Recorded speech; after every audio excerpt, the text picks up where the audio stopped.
Jesus is risen as he said. Hallelujah. Happy Easter to you all. Happy Easter to your family. Happy Easter to your friends. Happy Easter to you all. Lady G from the Magnificat Family Channel. I'm here to wish you a happy Easter. And as you sip your sweet drink, as you enjoy that lunch, as you take your meal, I have a story for you, as I promised you in the last video, that I was going to share with you my other travel experience, but this time bringing you the cultural shocks. Cultural shocks are those experiences you get when you say you go to a new place and you find things are done differently and you somehow get shocked. So we shall be terming that one as culture shock. So I'm here to bring you some of those experiences, to remind you of your own travel experience, and if you can share with us in the comment section when you traveled for the first time. How did it go? How was it? Lady G, I have my own experience, which I'm going to share with you. And of course, the first one, when you're coming from Africa, the first cultural shock is weather, change in weather. You're coming from a hot country and you reach the other side, it's cold, and it was not an easy experience for me. I put on many warm clothes, and then outside I had to put a jacket, but still it would be cold, and I would be taking warm soups, warm teas, and then at one point I had to hold a bowl of warm water so that it could keep me warm. So one cultural shock that will welcome you is change in weather.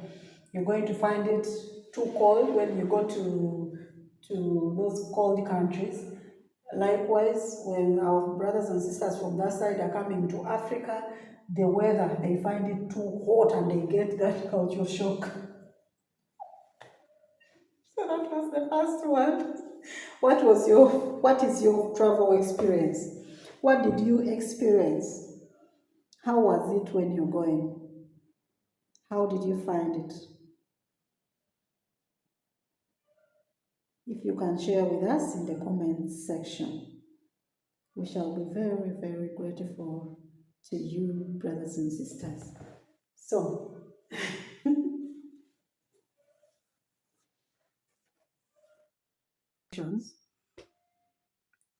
when we reached there were no pump attendants. The way it is in our country, you go to a gas station or a petrol station, you find pump attendants. They are waiting to welcome you. They even give you sign, come to my pump, come, I serve you here, and then you give cash.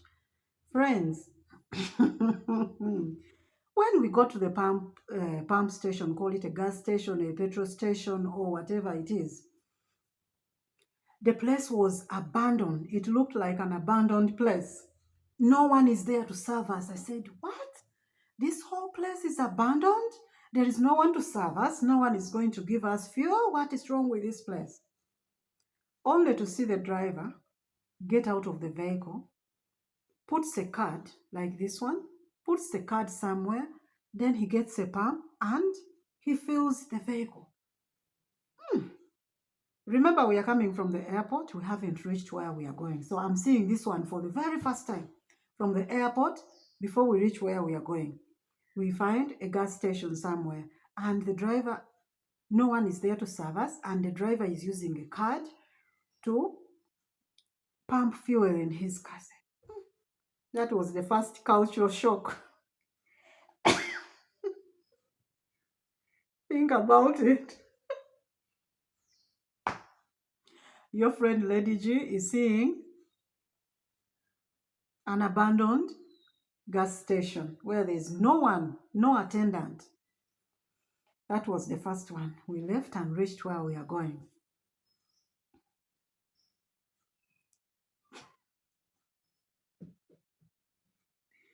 What was the second one? Okay. Still, credit cards. A credit card on the way we open our doors here, we use keys. You get a key and you open your door. Lady G saw a door is being opened by a card. Some doors, you just place your card there and the door opens. Some doors, you're fixing your card there and the door opens. Cultural shock. Here we have keys, you open the door. There, everything is automated, and the door opens. Second cultural shock. Another cultural shock was on these doors, the doors here we use, okay, I've said we use keys. My real touching cultural shock was the hall where we are going to have the conference. There is a big wall. It's a glass wall. It's a glass wall. You take stairs and then you reach, you find a glass wall, a long one, like from here up to the other, a wall, like a glass wall to an auditorium where you're going to have your conference. Friends, I was now scared.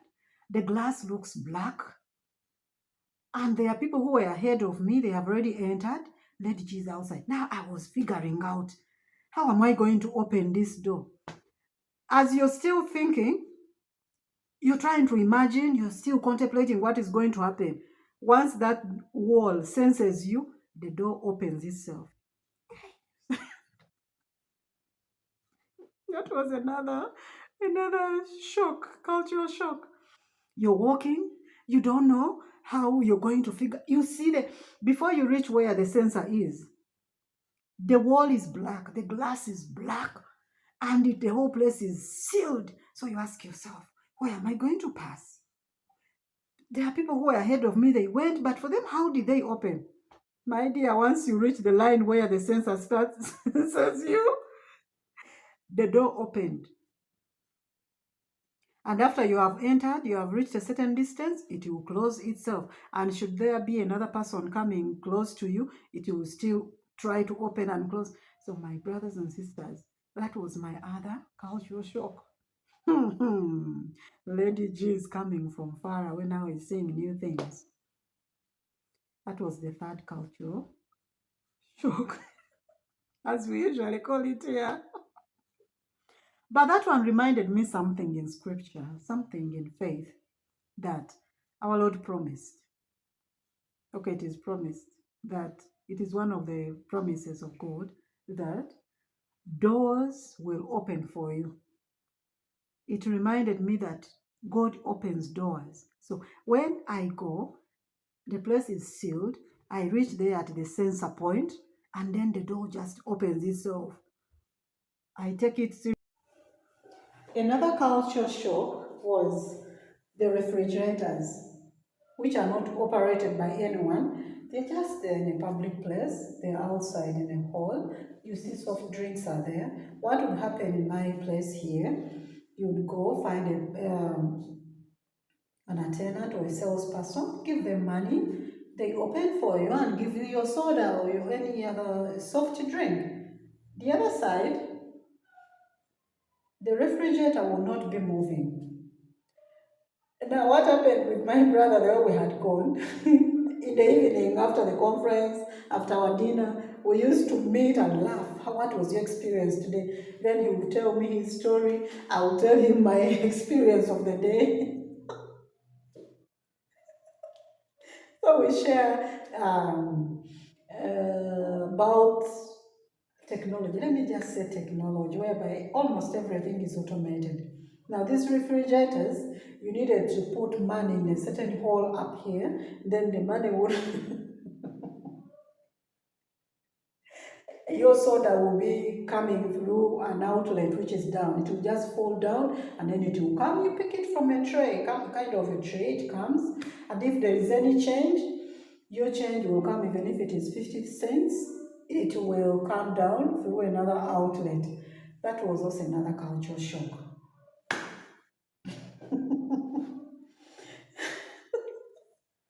Cultural shock. That was another one.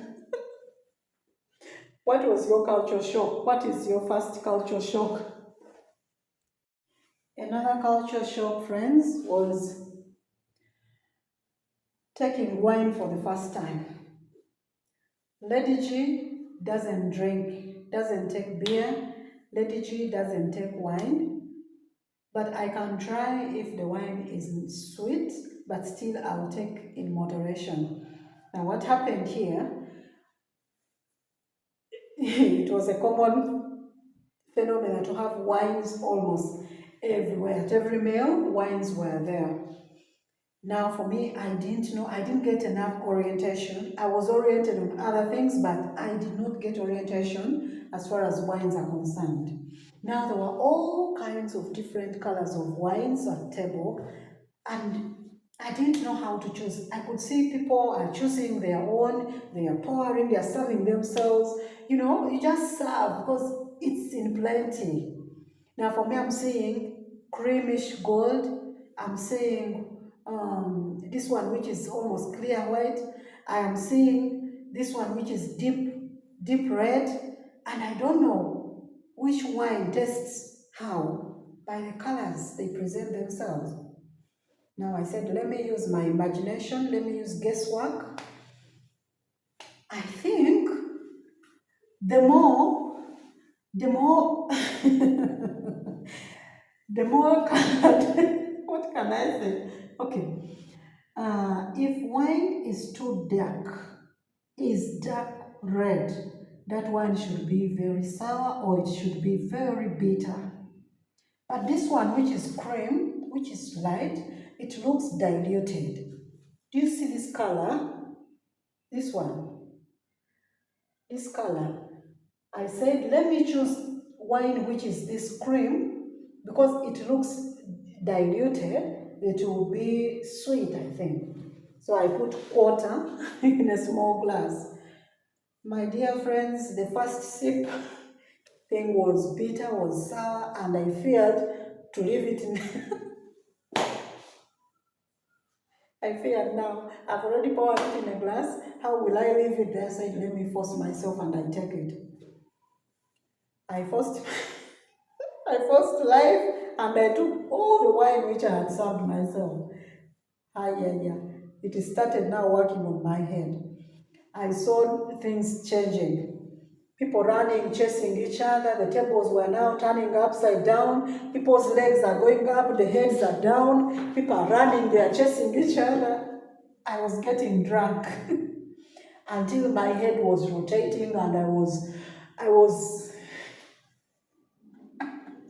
you know, I just told my friend, you know what, just help me.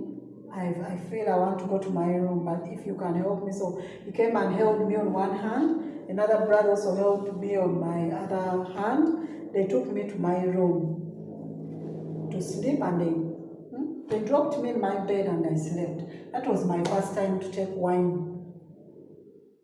Luckily enough, dinner was done and people now were living at leisure, but friends, it wasn't an easy experience. Everything rotating. People who drink, who take beers, people who gallop a whole bottle of wine. How do you manage? Lady G cannot afford. From that I said, no, I'll not take wine. But of course, I learned from other experiences that wine which is deep red, there is sweet wine. Now at least this time I can tell that this wine is sweet, and I can take little and I can take it in moderation. Cultural shock. Taking wine for the first time. What is your experience?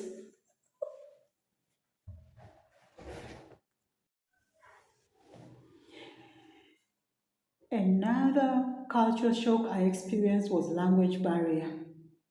Brothers and sisters, it is good to at least learn one international language. And if you are from Africa, this side of East Africa, if you could also learn Swahili, it's going to help you one day somewhere. Now, after our conference, we visited a certain home in Italy, somewhere in southern Italy, because my friend had an online friend there. So we went to visit them. The mother in this home was speaking French only.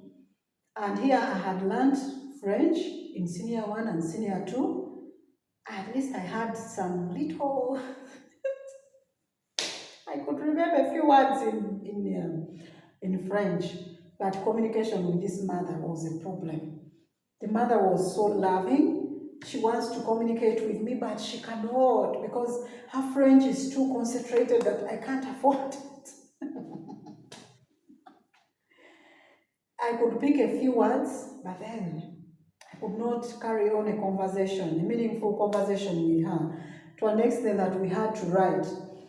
She would write something in French, the daughter would translate it in English, then I would reply, I write English, then the daughter translates.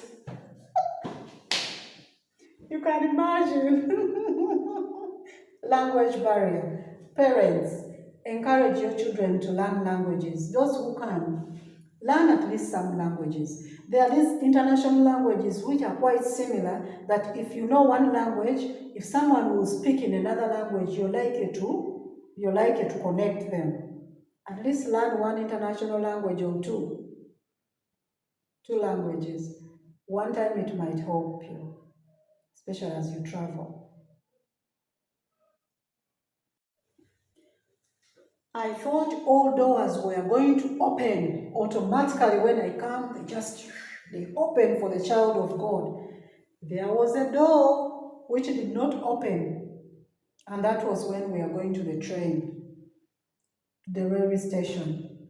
We are from the other family I told you in southern Italy, and the family has escorted us, but now there is one daughter of that family who is taking us to the train. And me, I thought, since things now are automated and they are opening themselves automatically, it will just open for me. So I went ahead of them only to bang myself on that barrier. That barrier. And then the friend said, no, sorry, we needed to first put a card and then it would open. That would be your payment. Had there been so many people, I was going to be embarrassed. But we were few, I, my friend, and then that daughter from that family said, oh, let's first clear. And then she put the card, then the barriers opened, then the train came and stopped there. We went back to Rome. So, something to learn. If you have visited, please, let your host guide you, let your host lead you. Don't imagine that you know things more than them. It's always good to ask where you are not sure instead of being embarrassed. So when you travel next time, brothers and sisters, keep calm, let your host guide you, let your host lead you to avoid embarrassments. Doors opening automatically and doors not opening automatically. When we visited that family, the mother was so fond of me because she learned the country I'm coming from, that is where her son works. So she sent me to go and look for her son in my country. She located the son, told me my son works there in this kind of place. She told me that. I said, please, I know that place. I know the place. I will look for him. When we came back, I went to that place. I know their organization. I know them very well. So I went there and I tried to explain myself to that gentleman. I narrated to him the story. Do you know, that man faced now cultural shock. He could not believe it. That very day, it was not conclusive. My explanation was not conclusive. He said, please go, come back on another day and tell me that story. I can't believe. How did you go to Italy, first of all? And if you went to Italy, how did you go to southern Italy? And how, but was it southern Italy? Which part of Italy was it? But it was far off. So many kilometers. Even coming back, we used the train. How did you reach there? The man could not believe it. He said, describe for me the house. How does it look like? I explained. The house looks like this. Tell me how many people are living in that house. I explained. There is mama, Mama speaks French. Then there is this daughter here, there is this one. Could not believe. The man said, explain and describe everything, otherwise I can't believe you. How he thought maybe I was a court woman or I was the wrong person. I said, believe me, I narrated now the whole story, how I traveled. He could not believe it. He said, come back another day. Then he also called, he went and told his wife, they were working together. They also communicated now to Italy. I did some people visit you here? There's someone who has come to my office that she visited your home. I think now this man got so convinced that the story I was telling him was correct. So I came on another day. The man told me, yes, it is true. I have communicated. And they said, you visited their home. But still the man was saying, how could it happen? How? The same way, Lady G cannot understand how I traveled to Europe, how I went and I met the Pope. I cannot. It's just hard. It's hard to imagine, but God's ways, not our ways. So this man was now convinced that I visited their home. So that has been my story, my first travel experience. If you have your own, please share with us. But me, I'm always learning. Each and every other day is a learning experience. So there are certain things I learned before you travel. Please first search about the country where you're going. What is their weather like? The language, at least learn a few words before you leave. Learn a few things about their culture. What do they do? How do, learn about their culture. Always have a pen and a notebook somewhere, because in this family, what I realized, I forgot one thing. I should have asked the mother to write a letter, which I should have brought the son, because it took the son almost a whole week to believe that the story I was telling him was true, that I visited their family. So I should have taken some photos with the family, which I would show this man that I was in your home, and this is your mother, this is your sister. So always have a note things down. If this mother had written a letter, whether it was in French or Italian, the son would have believed it very fast. Pray, pray, pray. When you pray, you're going to get angels. Angels are going to help you out. Even if you're lost, an angel is going to find you. You're going to find a very good friend in an aeroplane who is going to be your traveling companion, who is going to guide you through. You're going to get this smiling person at the airport who is going to help you out. You're going to pray, and doors will open. Another lesson I learned, don't take things for granted.